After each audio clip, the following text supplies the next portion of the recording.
It's one. Stop! Stop! Drive! Drive!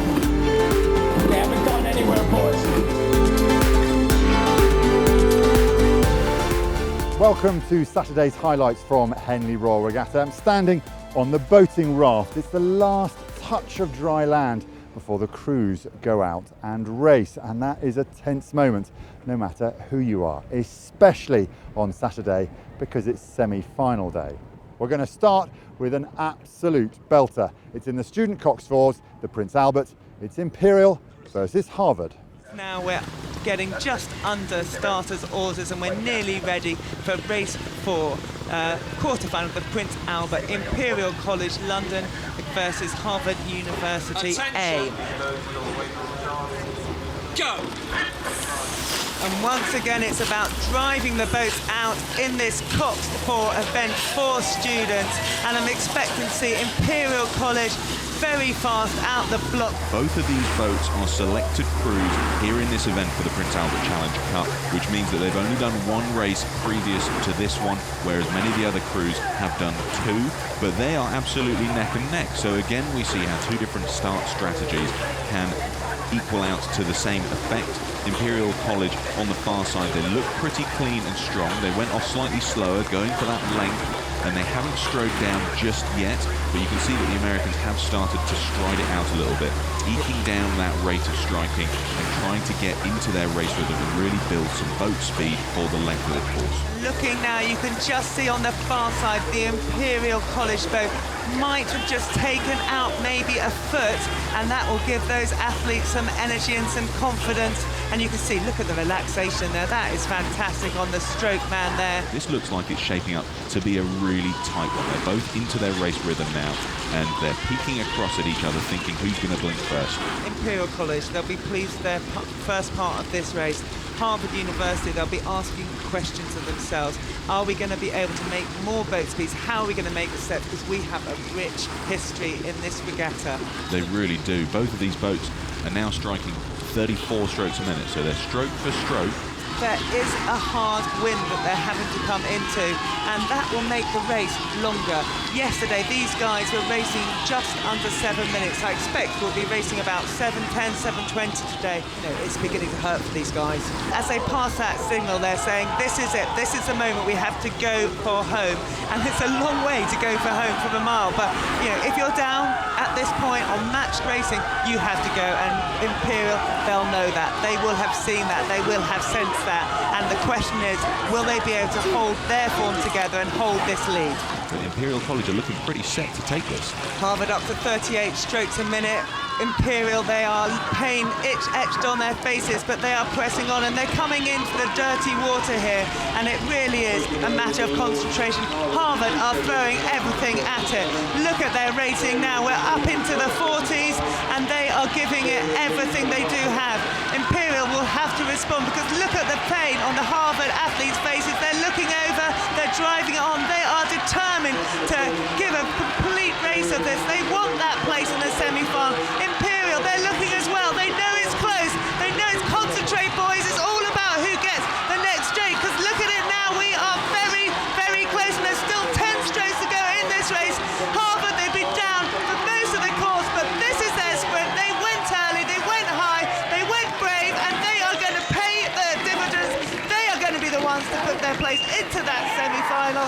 Harvard University beating Imperial College there. Oh my goodness, what a race.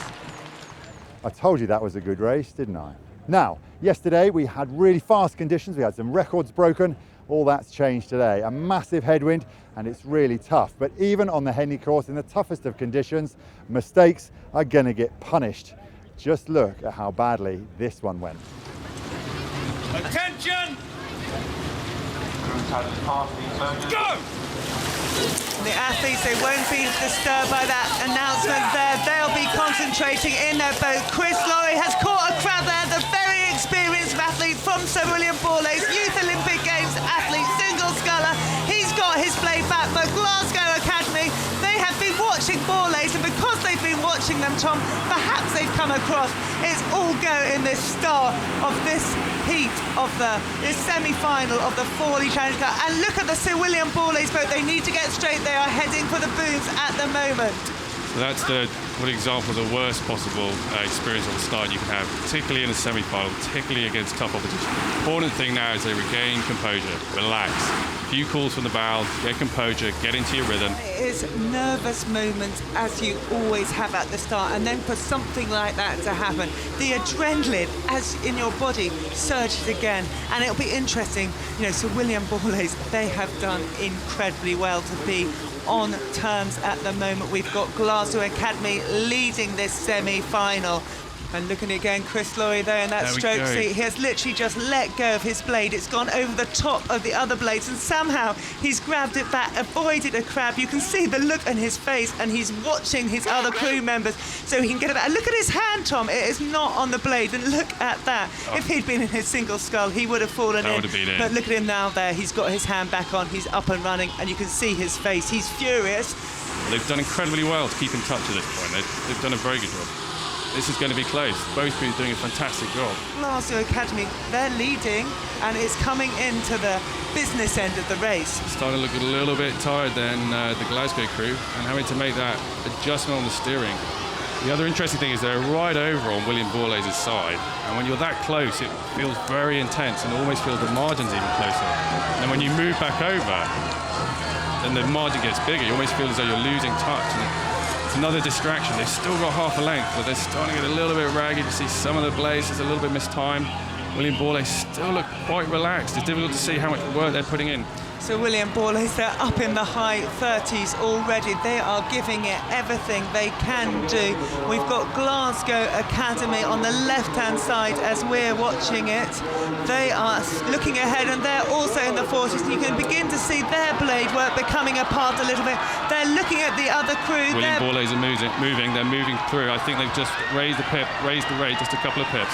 And these young athletes, Tom, you know, there really is a moment where you have to focus in your boat. This is Henley Royal Regatta. It is matchmaking, but it's about each stroke at this point. It's not a time to look out of the boat. It's time to concentrate in the boat. And Glasgow Academy, they've been leading this race all the way. So William Borlase, they had that upset at the start, but they have found the extra speed coming into the finish.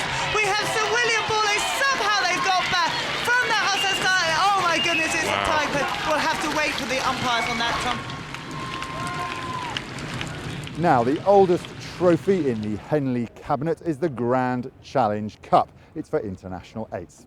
There are 3 this year. The Germans, they've got a bye to the final. Today's semi-final, just one of them, is Australia versus Great Britain. The Ashes on the water. And we're joining the next race. This is the Grand Challenge Cup, which is the international racing. We have Leander Club, which is actually the GB8, and then Australia on the other side. And I couldn't be joined by a better man to talk about this race than Greg Sell. Greg Sell, you raced with some of these gentlemen in 2012. What are we seeing here? So this is the semi-final of the Grand Challenge Cup. I raced against these Australians, seeing in their Fergus Pragnell in the stroke seat. He stroked this 8 when I raced them in the semi-final here at Henley in 2010. We were able to beat them then, and the Australians haven't got a great history here, and they want to really turn that around up against the Great Britain 8 here today. The Great Britain 8, they're managing this very difficult win. Just look at those flags on there, those white and blue and red flags. They're flapping all over the place, suggesting it's swirling as much. But we are looking at Will Satch, the back of Cox, Phelan Hill, George Nassick behind him. They will be pleased with this start. The Australians, they've got all the racing to do right now. As we get this lovely shot here of the British, really looking strong and in control, but I know it'll be hurting them. They won't want to give anything away here. Look at that gap, Greg. They have opened up. We're looking at the British 8 versus the Australian 8, and the British 8 fresh out of their victory in Borlase. They've come to this regatta. We can see Will Satch there with George Max just behind Alex Gregor. We've had him doing commentary for us. He's busy doing the work today. We're keeping him out of the commentary box. Mo Sibby, Paul Bennett, Pete Reed in the 3 seats. There, Konstantin Lulodis, he's back from injury, back from his finals and back from the Oxford boat race campaign. Bowman back Goswell, and they will be enjoying this. The crowds are out, the wind is out, but it's not stopping the British 8. The German 8 is waiting in the final. They got the bye, if you like, through the selection part of the race. They were pulled out to go in straight into Sunday. The British 8, they were pulled out to race in this semi-final against this Australian crew, but look at that, they will be enjoying this, Greg. These guys, they train so hard, and look at them. This is what it's about, racing. This is the enjoying the pain moment, but they're coming down here. They look fantastic. This is a great win. It's going to hurt. We're going to love this moment. Let's see if they can feel it again tomorrow when they race at Germany. Yeah, absolutely. This is a fantastic performance by the Great Britain men's 8. They have made short work of the Australians. They made their running off the start. They got themselves up to a length lead. We saw it actually go out to nearly a length and a half, and now as they come past the absolutely packed enclosure, there they are, a length and a half maybe there. They have booked their place to meet the Germans in the final of the Grand Challenge Cup, Henley Royal Regatta Saturday. We have finalists. Yesterday we saw Headington School in the Diamond Jubilee, the junior women's quads. Today they came up against a really strong combination from Marlow. Marlow were able to get through to tomorrow's final, but who were they going to race? Let's watch the other semi-final now. This is Gloucester versus Y-Quad from the USA. So we're looking at Y-Quad Cities Rowing Association. They're the crew with the red tops and the white boat closest to you. And then it's, for my money, probably the fastest women's quadruple, junior quadruple scull in the country. The women from Gloucester at the top of your screen, and they have established a very handy lead. And they must be so strong to do that in this headwind, because that Y-Quad Cities have done a demolition job on any crew that they've come up against, Sarah. Yeah, that Y-Quad Cities crew is so strong, and as you say, they've done a real number on all of their competitions so far.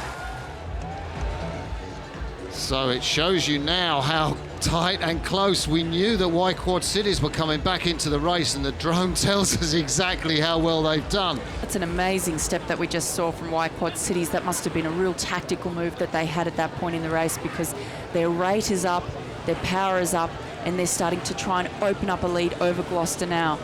Wow, what an incredible race this is. And Gloucester, though, they're not being overwhelmed. They are responding, and they're desperately trying to hold that contact with the United States, who have about a canvas lead. And these Gloucester girls who have won this event, 3 of them in 2014, have got to keep a very cool head, and I think they are coming back into it. I think it will have taken something out of the Y-Quad Cities crew. This is an unbelievable race. If you were the coaches sitting in that launch, your heart would be in your throat. Is that Gloucester having a push and coming back into it, Sarah? That's a huge push from Gloucester to try and respond here. It looks like the lead has gone back to Gloucester. Just a little bit of steering problems there from the Americans, Sarah. There you can see the big adjustment they've had to make. There was no clash of blades, thankfully, and the umpire didn't need to signal. The girls knew, but this is costly. This is so costly to have to address your steering in this severe way when the other crew is making a push. It's cost them the race. They are not going to get back from that. That was so heart-wrenching to see. I think they just lost concentration, lost the steering, and the bow woman from the American quad, Gabby Scheimer, she just had to drag her boat round away from the Gloucester Rowing Club boat, and they must have lost 2 or 3 seconds in that manoeuvre. So Gloucester head to the finish as if really it was easy all the way along, but we know different because we've seen what an amazing race it was. Incredible race there, switching lead all the way down the track, but Gloucester looking very composed as they come across the line. I think they just looked better and better as they went through the race. Y-Quad Cities, what a brave race. They really put themselves out there with that push in the middle to try and take that lead, but couldn't hold on, and the win went to Gloucester Rowing Club in the Jubilee. There are lots of ways to watch when you're at Henley. You could be here in the boat tents as the crews go out and come back. You could go into the steward's enclosure and watch the racing, and even be lucky enough to find one of those bar stools empty. A brilliant view just by the finish line. From start to finish, every yard of towpath is covered. And when the crews come into the last 300 metres, the grandstands in the stewards' enclosure make it a stadium atmosphere.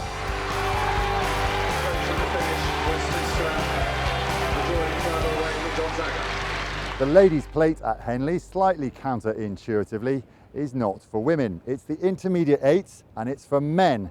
Leander, that club over there, have got a really strong boat this year, and they came up against Yale, the winner of the Harvard-Yale race from the US. Who is going to book their place in tomorrow's final? There's a lot of tension down the course. The home favourites, Leander, on the left of your screen with the pink blades. Racing the mighty Yale University, who've had a fantastic season. The Americans have really come here determined to carry off the ladies' plate, and I think they've gone into a slight lead against Leander Club, the home favourites. Very aggressive start. These two crews both hit the same time to the barrier. That's the first major marker on the course yesterday. Very similar time to Fawley, which is getting off the halfway down the course, so it's hard to call the form. Looks to me like Yale have got a more aggressive start here, and they're being warmed by the umpire. You can see again the wind going from right to left on your screens, pushing them across as they clear the end of the island. They've steered back, but that will cost them a little bit, but they're already half a length up. Leander are looking cool.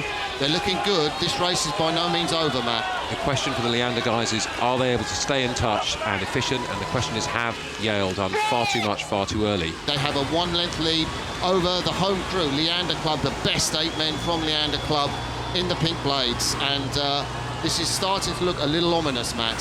Yeah, Leander, just a bit of overlap, but the bow person in the Leander boat, the bowman there, won't be able to see anymore the Yale boat out of the corner of his eye, and that's a problem, because you then start to feel that they've gone away and you're not sure how far. If they can charge, if Yale have gone off too fast, the British could come back and make this an epic finish. Yale are proving why they are the Ivy League, the East Coast champions. They are bettering Leander Club's crew. The best that the United Kingdom has to offer. Well done to Leander for really pushing through. It looks like it's Yale's race as they reach the finish in the next few strokes. So Steve Gladstone has really turned the Yale programme around. They won the Harvard-Yale race this year. They've now beaten Leander at Henley. It doesn't get much better than that unless they can win tomorrow's final. They go through to Sunday's final of the Ladies' Challenge Plate. We've been following the progress of the various schoolboy crews in the Princess Elizabeth all week, and Westminster have been sublime. Today they came up against Gonzaga from the USA. Could Westminster keep this run going? Gonzaga are fighting.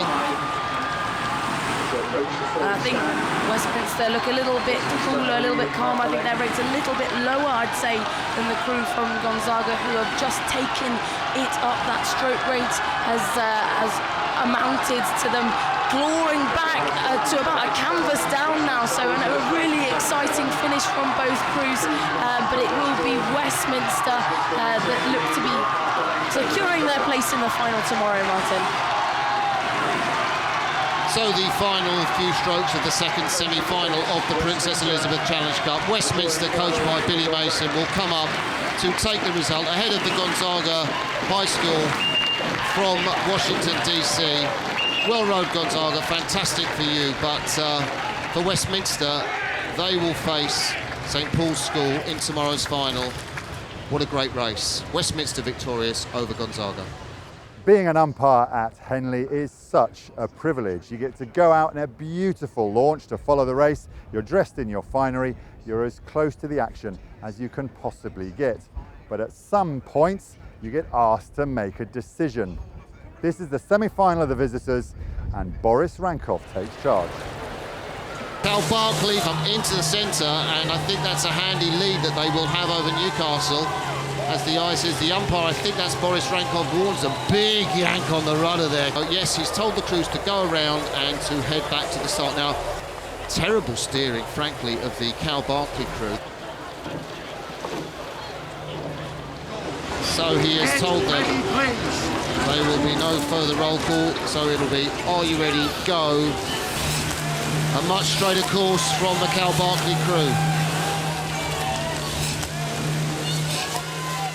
They're look at those faces there from the men from Cal. They've really had to push hard to get that, lead over Newcastle, who last year's winners in the Prince Albert Challenge Cup. So they are a fantastic crew in themselves. So you're looking at really two incredible boats there in that semi-final.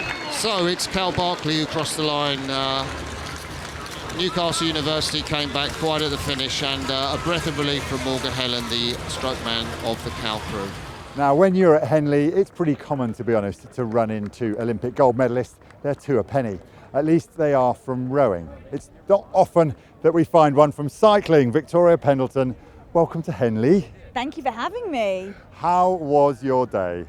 Brilliant. I mean, I've always wanted to come to the Henley Regatta and see what it's about. It's a British tradition. I think it's something very special, and finally I moved to the area and I got to do it, so thank you very much. Now, you're changing sport. Cycling's in your past, and now what's your sporting endeavour? I'm training to be an amateur jockey, so I had my first charity race on Thursday, and I'm pretty much training every day again for that. This isn't just a sort of charity thing, though. I mean, you want to take this quite a long way. You want to get as high as you can in the racing world. You know what, actually, I really would. So I thoroughly enjoyed it. Just immersed myself into the culture of horse racing. People have been so friendly and so helpful, and just gone on a completely different tangent. So could you ever combine a week at Royal Ascot and a week then following at Henley? Oh, hey, that's living the dream, isn't it? That's living the British dream. It's been a brilliant semi-final day. We've all been living the British dream. We'll see you tomorrow. It's Sunday. It's finals day. Good night.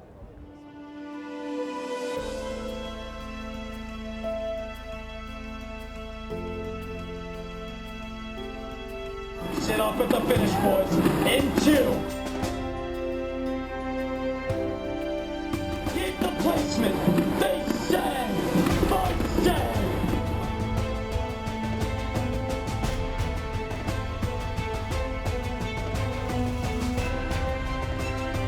The black 500, boys. We still have them here.